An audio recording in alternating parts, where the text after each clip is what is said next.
Good morning, evening, or afternoon. My name is Zach Gangwer, and I will be giving this presentation on negocios em Brasil, which is Portuguese for business in Brazil.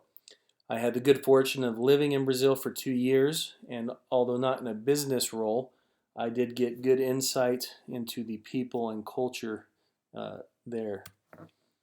So today I would like to discuss the history of Brazil, how it came to be as a modern society, the societal and cultural factors that influence the people and therefore the business there, some traditions of the people and things that are interesting to them that obviously influence them as a business or people that do business, the current business environment and factors that have led to its current state, and finally, some etiquette and cultural considerations, and I'd like to think of it as some tips that will be useful if you do conduct business in Brazil.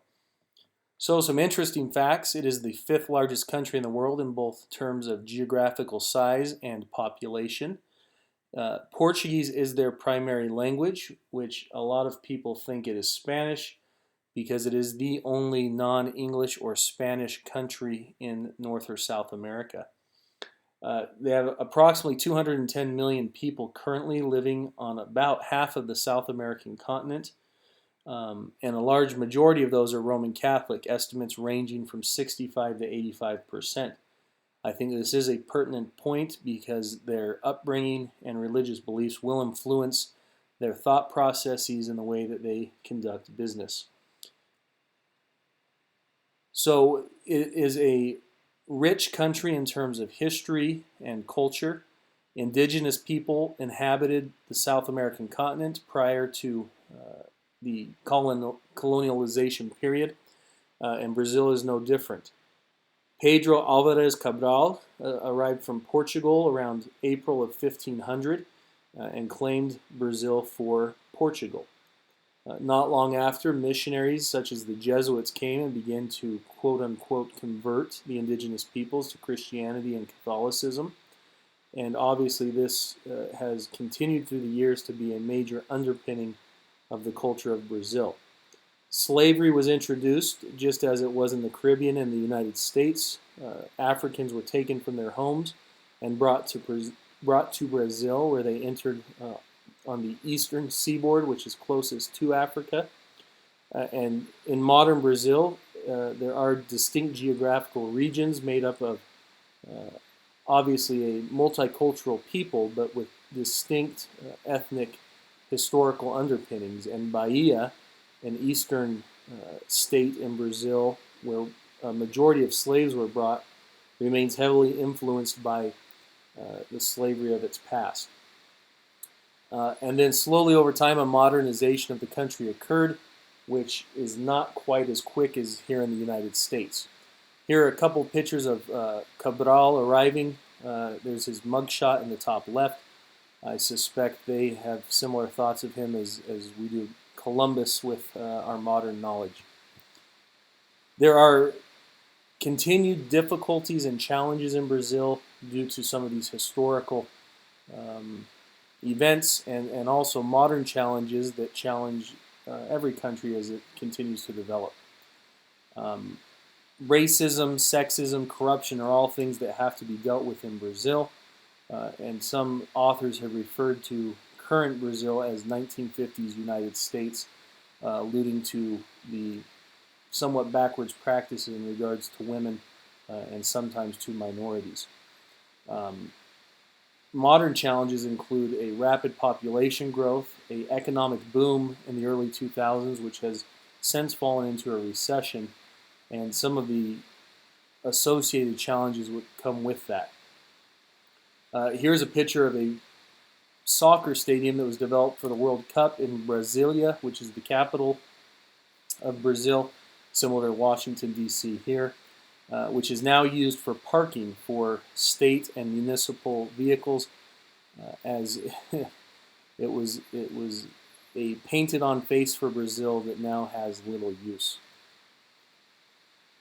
Some important aspects when thinking about Brazil's culture. As I noted, it's multicultural. There are various ethnic backgrounds throughout the country and various people of different experiences. Uh, there are regional differences somewhat similar to the United States. We have the West, Midwest, South, North, not North, but Northeast, East, etc. Um, the South is predominantly European descent, somewhat more well-to-do economically, whereas the Northeast is rural and um, has a larger proportion of poor people and associated difficulties found with that. Now, independent of the region of the country or what people we are talking about, the family is one of the foundations of Brazil, and they are very loyal to their family members, both immediate and extended. Now, unfortunately, some negatives of Brazilian culture that persist are a class system, as is somewhat still a haves and have-nots with large economic disparity. Although the middle class has improved in the early 2000s with about 30 million people coming out of poverty, continues to be a challenge. And as I alluded to earlier, sexism and some of these social things are still an issue in Brazil. The people of Brazil in general are a happy people. Um, they are very loyal and dedicated to their family and friends. They work hard and play hard. And then there's some things that we stereotypically think of in Brazil, such as um, rice and beans and churrascaria or the Brazilian barbecue, as well as dance and music very specific to Brazil, such as samba and shoho. Now, the business environment, as with any country, is closely tied to the development of the country itself and the cultural underpinnings. Various sources that I read mentioned that Brazil is one of the most challenging places in the world to do business. From 2003 to 2013, they had a huge growth after a change in policy. They had an excellent, what would be analogous for us to a Fed chairman who changed the policies in Brazil and made significant strides, and they had a real economic boom.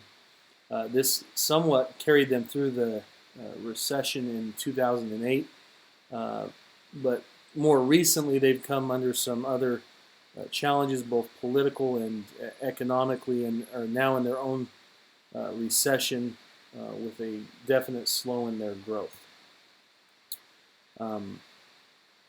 One other consideration that I didn't just mention would be what's called the custo Brasil, or the cost of doing business in Brazil. It's a variety of factors, some that have already been alluded to, that make it challenging to do business in Brazil. There's corruption on various levels of the government.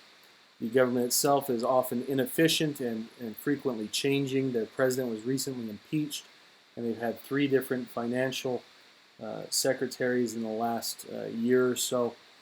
Various legal and bureaucratic complications tied with these other areas, which obviously are amplified if you are not a native Brazilian.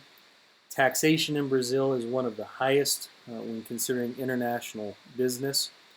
As I mentioned earlier, poor infrastructure of the country itself damages or hinders export and import of goods from the coast to the interior, and causes some difficulties in those manners or considerations.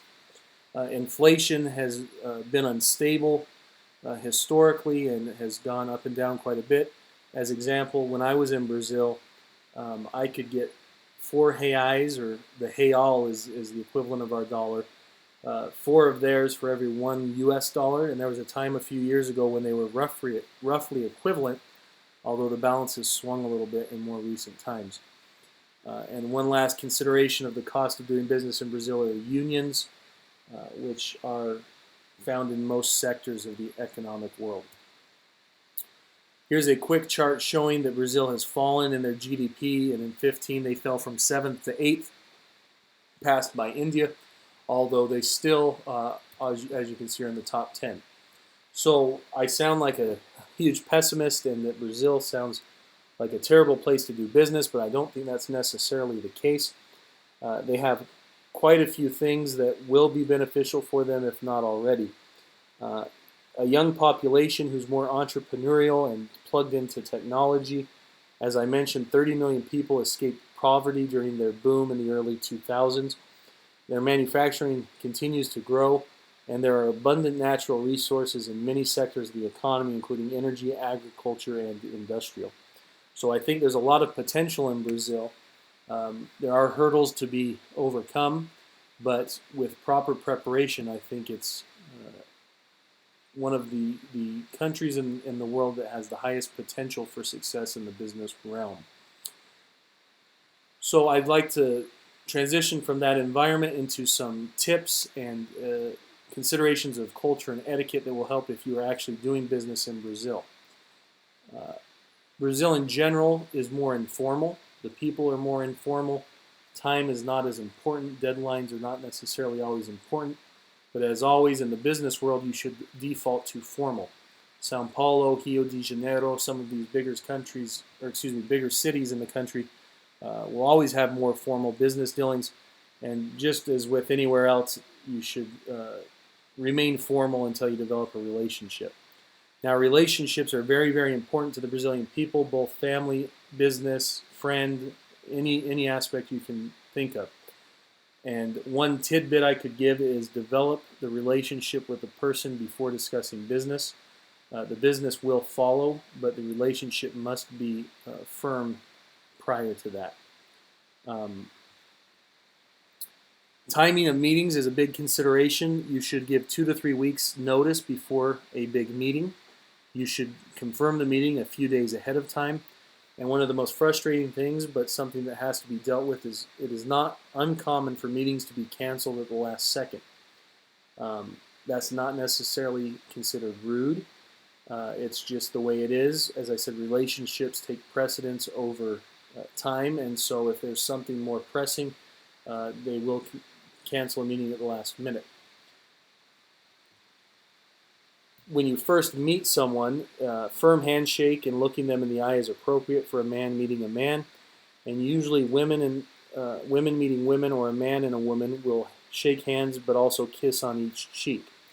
Face-to-face meetings are much preferred to any written communication or otherwise, and if it's a situation where an interpreter is used, you should look the person you're doing business with in the eye and talk directly to them, even though the interpreter is translating for you. One other piece of advice is interrupting is not really considered rude in Brazil. In fact, if someone's excited about what you're saying and anxious to be part of it, they may interrupt what you're saying, so offense should not be taken. Finally, some other cultural considerations. Lunch is the biggest meal. Big meetings should not be scheduled near lunch or near the end of the day. It is not uncommon to have prolonged lunch periods, and if you have a lunch meeting, you can expect it to be longer. Touching is very normal in Brazil. They're very friendly, outgoing people that like to touch. Men may touch women, and as I alluded to, there's some sexism that remains, and in a Brazilian's mind, it may not be harassing behavior that may occur, but women should be aware something may happen that they would consider harassing, but from the Brazilian cultural standpoint, it's not. And then finally, a thank you note or a gift is appropriate with business interactions. Occasionally, you'll meet someone at their home to discuss business, and if you do so, it is appropriate to bring a small gift or some flowers, but you should avoid purple flowers, as these are principally used for funerals. So in conclusion, Brazil is a beautiful country with wonderful people that is somewhat challenging when discussing performing business there. They've made great strides in this recent decade, but are having some new challenges with political and economic turmoil that may slow down their growth and cause some old hurdles to become more apparent. There's a huge potential in Brazil, and it is abundant in natural resources, and I think it will be a large player in the world economy over time. And if you are planning to do business with Brazil, you must consider the different cultural aspects that are different from here, and not take offense to anything that may be different culturally. So here are my references. Thank you very much for your attention. I love Brazil. It's very dear to my heart, and it was actually as enjoyable as something like this can be in researching Brazil. And I hope I've given you some good perspective on them and business and um, things that may help you if you end up doing business in Brazil in the future. Thank you very